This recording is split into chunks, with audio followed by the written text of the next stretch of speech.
Asa. Asa unafanya nini bado? Yes, ma. Harakisha. Mami siendi. Auendi? Ai, mimi siendi hiyo kibarua. Wewe unataka niende huko niiname niume mgongo. Mimi si wewe enda tu, utaniacha hapo hivi nitaosha mapua. Asa tunaenda kibarua. Tunaenda hiyo kibarua. Niende niiname huko nikuja hapa. Tunaenda.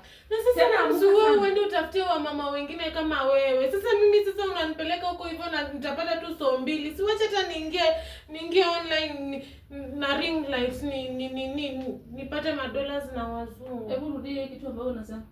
Niingie online. Mimi nataka tuende kufanya kibarua na nikikuja hapa na chakula nani anatambulia kwa mdomo kwa hiyo chakula.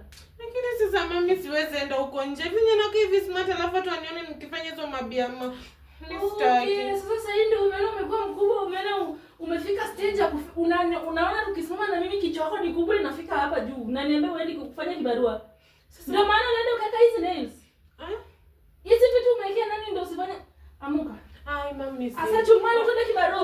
Unaona mama, kuna watu wenye wako US, wazungu wazee wenye wako karibu kukufa. Unaona wao nikiwasmailia tu hivi watanitumia dollars. So acha mimi ni hustle ile side nyingine alafu wao ulete ukimwi hapa. Mwanzo kujikuna hapa tunasema mzee. Mimi nilikusomesha wewe ndio ukuje ukae na wazungu. Sasa ukimwi inatoa aje mama? Tumela, endelea nisaka watu usike nje tuende kibarua. Siendi. Asa unabisana na mimi. Asa pita hapa. Pita nje tusikilie hapa tuende kibarua. Asa na Luna hiyo. Ma. Shikilia nje tuende penye tunaenda. Sasa mama unanitesanga tu pita hapa. Kalkai. Sasa ndio unaona unaweza kufanya una wazungu. Tena hapo kwa wazungu. Ngoja mlango yao hiyo. Twende tufanye kibarua turudi nyumbani. Na nikileta pesa unataka chakula. Asa pita hapa.